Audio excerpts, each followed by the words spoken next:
hijitos míos, por quienes vuelvo a sufrir dolores de parto, hasta que Cristo sea formado en vosotros. Es decir, el plan de Pablo el apóstol, hermano, era que los gálatas se formaran a la imagen de Cristo. ¿Sí? No es solamente plantar iglesias, hermano. No es solamente plantar por plantar iglesias. No es solamente levantar misiones por levantar misiones. ¿Sí? Ese no es. Está bien, qué bueno que se levanten misiones, qué bueno que se levanten iglesias, está muy bien. Pero la iglesia debe de tener como principal objetivo, hermano, formarlos a la imagen de Cristo. ¿Sí? ¿Me explico? ¿Sí? No es solamente, hermano, formar iglesias. ¿Sí? Déjeme decirle una cosa. Muchas veces las iglesias se forman de otras iglesias. Sí, de esta forma. Mire, si yo quiero rentar un lugar donde hay mucha iglesia, rento un lugar, rento un local, pongo los textos, hay un grupo de alabanza, invito a la gente, y viene gente de todas las iglesias, porque como ya les queda cerca, ya no van hasta donde van, y vienen gente y se quedan. ¿Sí? Y entonces ahí ya forma una iglesia. ¿Sí? Pero díganme, ¿creció la iglesia? No, el reino no creció. ¿Sí? Solamente hubo un traslado, de un lado a otro, nada más hubo traslado. Se trasladó de un lado a otro. Cuando una iglesia se divide el reino. No, porque estos se van para acá y estos se van para allá. Tenemos que tener mentalidad de reino. ¿Sí? Pero muchos hoy en día están formando la iglesia así. Su propósito principal es formar una iglesia, levantar una iglesia, iniciar una iglesia, fundar una iglesia. Es su propósito principal y será su mayor orgullo. Una manera de pensar quizás ciertamente un poco egoísta, porque está sobre su yo, la gran satisfacción del yo. Pero tenemos que estar satisfechos cuando el reino vence y cuando el reino crece y cuando el Señor se es glorificado. ¿Y cuándo es el Señor glorificado? Cuando hay una formación en la persona. Amén. Cuando la persona se ha formado a la imagen de Cristo. Cristo llamó a sus discípulos, hermano, no solamente para que fueran sus oidores. Es más, en la escuela de Cristo, hermano, no había oyentes. ¿Verdad que luego van las mamás y le dicen a los maestros, aunque sea acépteme a mi hijo de oyente? ¿Verdad? No importa que no le dé la calificación, no importa que no le dé la boleta, hay nada más que esté oyéndole. ¿Sí? Y sabe, aún la escuela tiene que ser formativa, tiene que ser educativa. La iglesia tiene que ser formativa, hermano. ¿Sí? Y una de las razones, dije, para que la gente, una de las cosas que tiene que hacer la gente para que sea formativa es tener un conocimiento pleno de la palabra de Dios, un conocimiento correcto de la palabra de Dios. ¿Sabe por qué? Porque muchas veces nos desviamos. No establecemos bien la palabra, no trazamos bien la palabra. Pablo le dice a Timoteo que traces bien la palabra, de verdad. Procura con diligencia, ¿sí? Traza bien la palabra. Exponla bien, como está escrita, claramente. Exponla bien, expon bien la palabra. ¿Para qué? Para que esta palabra pueda tener la capacidad, ¿sí? Y el poder de formar la vida de la gente, o más bien de transformar la vida de la gente. Porque la palabra transformación viene de la palabra griega metamorfosis. Y metamorfosis es un cambio radical, total, pleno, completo, en plenitud. ¿Sí? Cuando nosotros somos transformados a la imagen de Cristo es cuando alcanzamos la felicidad. Por eso digo, hay gente que quiere alcanzar la felicidad sin ser maduro. Y primero se es maduro y como consecuencia se es feliz.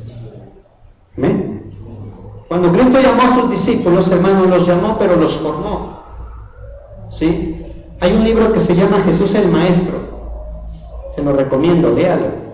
Por cierto, debe estar leyendo los libros que se le están dando. Debemos tener una biblioteca en la iglesia. Debemos amar los libros.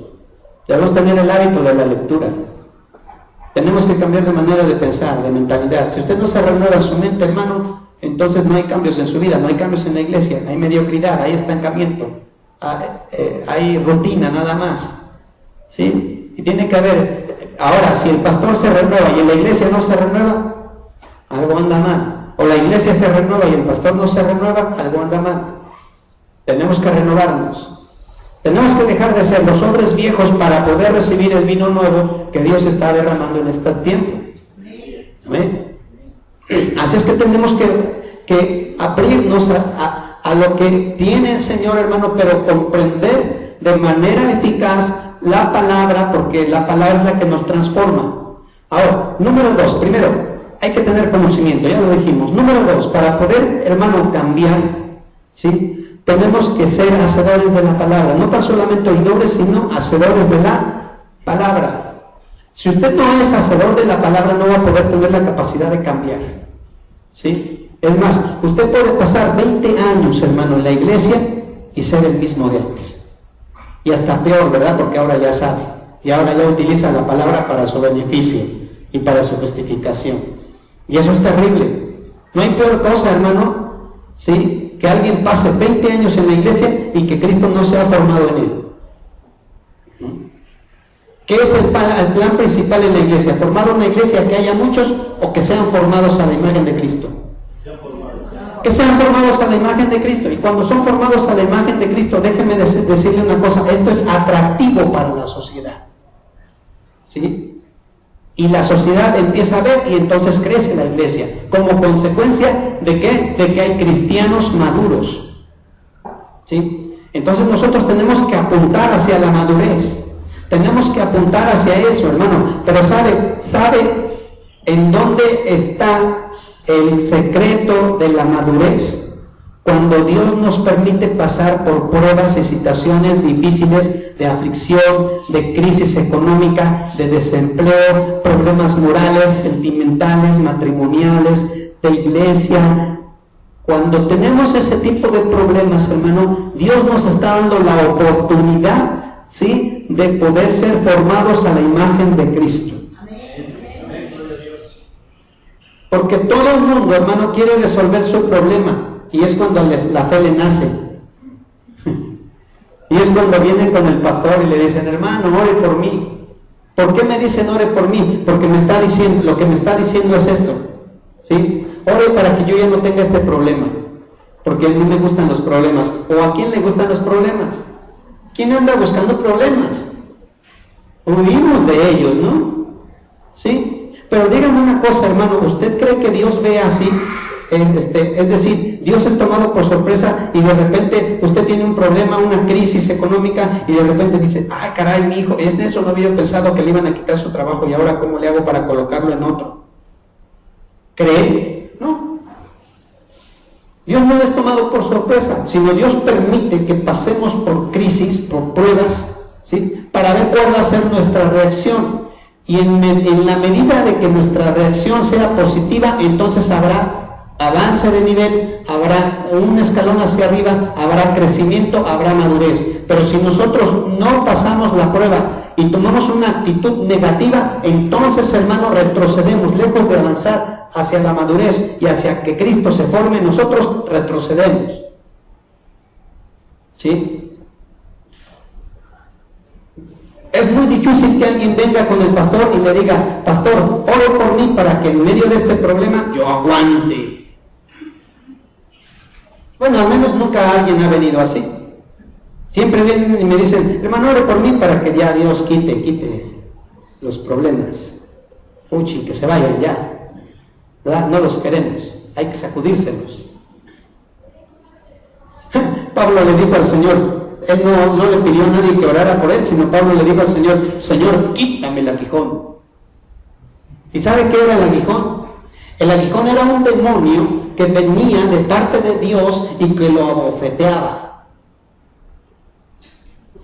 Y échalo fuera, si viene de parte de Dios. La Biblia dice, un mensajero de Satanás.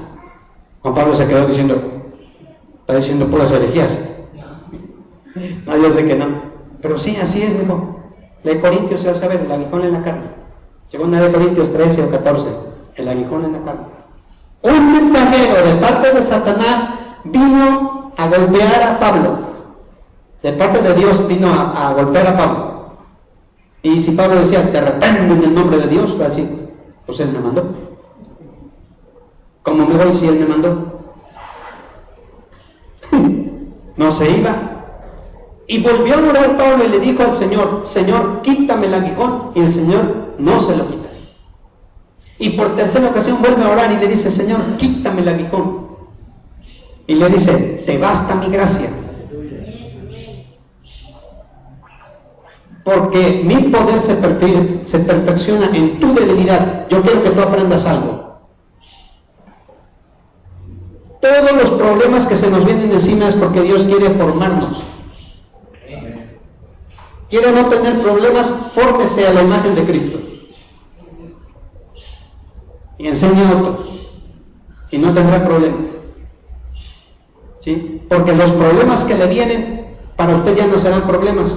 ¿Por qué? Porque está resolviendo el problema como que si Cristo estuviera presente resolviéndolo él mismo. Esto que le estoy dando es oro molido. O una de dos: o no durmieron bien, o como que les está cayendo bien el bochornito que está cayendo aquí, o algo está pasando con ustedes, o quizás conmigo. Amén. Están aquí, hermanos, o todavía hay que llamarlos, se me fueron a la luna. ¿Sí? Muchas veces hay cosas entonces que impiden que nosotros seamos formados, que Cristo se forme en nosotros. ¿Sí?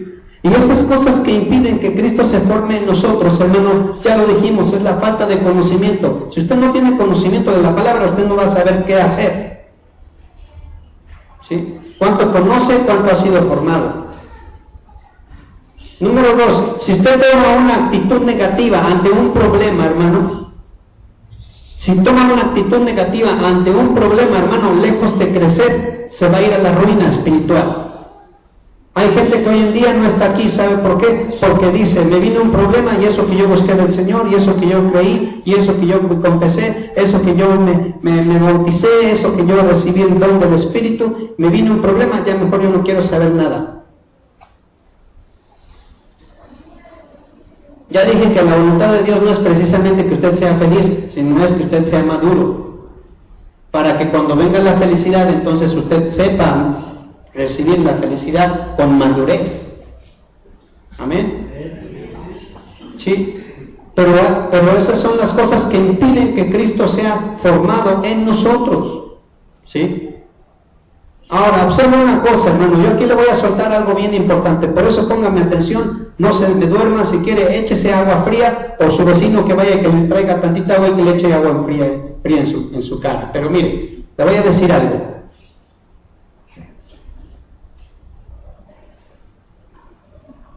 Todo lo que Jesús hizo, todos sabemos lo que el Señor hizo, ¿eh? Él resucitó a un muerto que tenía 4 días. ¿Verdad? A un hombre que tenía 4 días de muerto, lo hizo, ¿verdad? A Lázaro. Multiplicó los peces y los panes, con 2 peces y 5 panes dio de comer a más de 5,000 personas. Calmó la tempestad, echó fuera demonios, levantó a los muertos, resucitó muertos, levantó a los enfermos, paralíticos, cojos, ciegos, leprosos. Al leproso le dijo: quiero ser limpio. En ese momento se limpió. La mujer de flujo la sanó porque el poder salió de él. ¿Sí? Él dijo a la tempestad: calla, enmudece. La tempestad cayó, enmudeció. Él caminó sobre el mar. Él tiene poder sobre la naturaleza, poder sobre los demonios, poder sobre Satanás, poder sobre el pecado. Enseña con autoridad. Él es Cristo, al que predico. Ahora, déjenme decirle una cosa: el mismo Cristo, con la misma plenitud de allá, de hace 2000 años, en las tierras de Palestina, es el mismo que ha hecho su domicilio en usted. Amén.